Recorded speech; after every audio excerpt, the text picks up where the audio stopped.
शहर से दूर एक रामपुर नाम का गांव था। उस गांव पर एक चुड़ैल का साया था।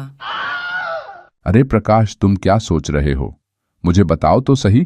कुछ नहीं मुकेश, बस चुड़ैल के बारे में सोच रहा हूँ। हाँ, वो कोई भी रूप ले लेती है।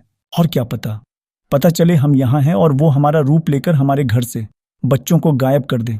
ये चुड़ैल बच्चों का क्या करती है, कहाँ ले जाती है, आज तक किसी को पता नहीं चला। हाँ भाई हाँ, जल्दी चलो, सब साथ होंगे तो चिंता कम होगी। घर पहुंचने पर प्रकाश का बेटा कहता है, पिताजी, आइसक्रीम नहीं लाए। हाथ मुंह धो ले, फिर तुमको ही ले चलता हूँ। अपनी पसंद की आइसक्रीम खा लेना, ठीक है? सुनीता, एक कप चाय बनाना तो। ये कहकर वो बाथरूम में जाता है और तभी वहां चुड़ैल प्रकाश का रूप लेकर आती है। लालू बेटा, चलो आइसक्रीम खाकर आते हैं। जी पिताजी। पर जल्दी आना जी। तभी प्रकाश बाथरूम से बाहर आता है। किससे बात कर रही हो? किससे जल्दी आने को बोल रही हो? अरे आप यहाँ हैं तो वो कौन था? कौन कौन था? अरे वही जो अभी अभी लालू को लेकर गया है। हे भगवान, वो तो पक्का चुड़ैल होगी। अरे कोई बचाव, कोई तो बचाव। वो चुड़ैल मेरे बच्चे को लेकर जा रही है, बचाव। हाँ बचाओ माँ, मुझे बहुत डर लग रहा है, बचाओ मुझे। उस दिन के बाद से गांव में सभी लोग अपने बच्चों को छुपाकर रखते। यदि धोखे से भी शाम के बाद चुड़ैल को कोई बच्चा दिख जाता तो वो उसे फौरन उठाकर ले जाती। मुकेश की बीवी अपने बेटे को समझा रही थी। चलो शाम हो गई बेटा, जल्दी से ये साड़ी पहन लो। माँ, मुझे साड़ी पहनना बिल्कुल भी अच्छा नहीं लगता। मुझे पता है बेटा, तुम्हें अच्छा नहीं लगता, पर जान बचानी है तो पहननी तो पड़ेगी। और तभी जोर से आंधी आती है। भोलू तो कोशिश कर पहनने की, मैं छत से कपड़े उठाकर लाती हूँ, कहीं इस आंधी में उड़ ना जाए। भोलू साड़ी वहीं छोड़कर खिड़की पर खड़ा हो जाता है और तभी वहां चुड़ैल मुकेश की बीवी का रूप लेकर आती है। क्या हुआ मेरे लाल को, यहाँ क्यों खड़ा है? और वो उसे बहला फुसलाकर बाहर बुला लेती है। चलो माँ। तभी भोलू की माँ कमरे में आई। उसने देखा भोलू वहां नहीं है। हे भगवान, ये लड़का भी। और उसे ढूंढते हुए खिड़की से बाहर देखा तो भोलू किसी का हाथ पकड़कर बाहर जा रहा है। भोलू, भोलू रुक तो। पर तब तक वो चुड़ैल अपने असली रूप में आई और भोलू को लेकर उड़ गई। अरे कोई रोको इसे, कोई बचाओ, वो चुड़ैल मेरे बच्चे को लेकर जा रही है। आवाज सुनकर सब गांव वाले जमा हो गए, पर चुड़ैल तो भोलू को लेकर जा चुकी थी। क्या करे, ये चुड़ैल किसी का भी रूप बनाकर आ जाती है और जब तक हम समझ पाते हैं वो बच्चे को ले जाती है। सुना है पास वाले गांव रतनपुर में एक बहुत पहुंचे हुए साधु आए हैं, क्यों ना उनसे मदद की गुहार लगाई जाए। कुछ तो करना ही होगा, इस तरह हाथ पर हाथ धरकर भी तो नहीं बैठा जा सकता। फिर सभी लोग साधु से मिलने चल पड़ते हैं। प्रणाम महाराज। कहो बेटा, कैसे आना हुआ? और बाद में उन्होंने इच्छाधारी चुड़ैल की पूरी कहानी बताई।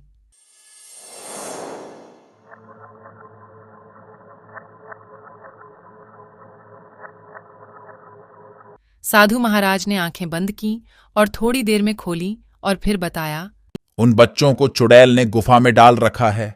महाराज, अब आपका ही सहारा है, हमें बताओ हम क्या करें। हम सभी के बच्चे उस चुड़ैल के चंगुल में हैं। अब तो बस 2-4 बच्चे ही बचे हैं गांव में। इसका एक उपाय है, पर उसके लिए किसी को उस चुड़ैल के साथ उस जगह पर जाना होगा जहां उसने बच्चों को रखा हुआ है। पर महाराज, वो सिर्फ बच्चों को ले जाती है। मैं अपनी शक्ति से किसी को भी एक रात के लिए बच्चा बना सकता हूं। इस तरह तुम लोग उसकी गुफा का पता आसानी से लगा सकते हो। मुझे क्यों देख रहे हो? मैंने उस चुड़ैल को देख रखा है, मैं तो रास्ते में ही बेहोश हो जाऊंगा। उसको भेजो ना। अरे मेरी तो अभी शादी भी नहीं हुई, मैं कैसे जा सकता हूँ? कोई और जाएगा, मैं नहीं जाऊंगा। और तभी प्रकाश ने कहा, महाराज मैं जाऊंगा, आप उपाय शुरू कीजिए। साधु ने कमंडल से जल लेकर कुछ मंत्र पढ़े और देखते देखते प्रकाश एक बच्चे में बदल गया। अब बताइए महाराज, मुझे क्या करना होगा? इस मंत्र के उच्चारण से तुम वापस अपने असली रूप में आ जाओगे। लो ये भभूति। इसका क्या करना होगा? तुम्हें किसी तरह उसकी गुफा के रास्ते के बाहर इससे एक लाइन बना देनी है जिसे वो पार नहीं कर पाएगी और हमेशा के लिए गुफा में कैद हो जाएगी। ठीक है महाराज। अब प्रकाश गांव में जाकर चुड़ैल का इंतजार करने लगा और तभी वहां चुड़ैल पहुंची। अरे वाह, आज तो बड़ी आसानी से मुझे मेरा शिकार मिल गया। अब आएगा मजा, अब 100 बच्चे पूरे हो जाएंगे। बस फिर और एक और फिर मैं शैतान को इनकी बलि देकर सबसे ताकतवर चुड़ैल बन जाऊंगी। और वो हरी को वहां ले जाती है जहां बाकी बच्चे बंद रहते हैं। अभी सुबह होने में बहुत देर है, क्यों ना एक बच्चा और ढूंढा जाए, फिर आज ही 101 पूरे हो जाएंगे। चुड़ैल के जाते ही प्रकाश ने मंत्र पढ़ा और वो अपने असली रूप में आ गया और वहां से बच्चों को बाहर निकाला जल्दी करो, कहीं चुड़ैल ना आ जाए। और सुनो, सीधे गांव जाना, ठीक है? और खुद प्रकाश गुफा के बाहर छुपकर चुड़ैल का इंतजार करने लगा। जैसे ही चुड़ैल गुफा के अंदर गई, उसने साधु की दी हुई भभूति से लाइन खींच दी। चुड़ैल को जब अंदर बच्चे नहीं मिलते तो वो बाहर आती है, पर जैसे ही गुफा के दरवाजे पर पैर रखती है, आग की तेज लपटें उठने लगती है। तब तक बच्चे गांव पहुंच जाते हैं और गांव वालों को वहां भेजते हैं। सब गांव वाले एक बड़े पत्थर से गुफा का मुंह बंद कर देते हैं। हर इस तरह गांव वाले उस चुड़ैल से पीछा छुड़ाते हैं। एक बार फिर से खुशी खुशी अपने परिवार के साथ गांव में रहते हैं।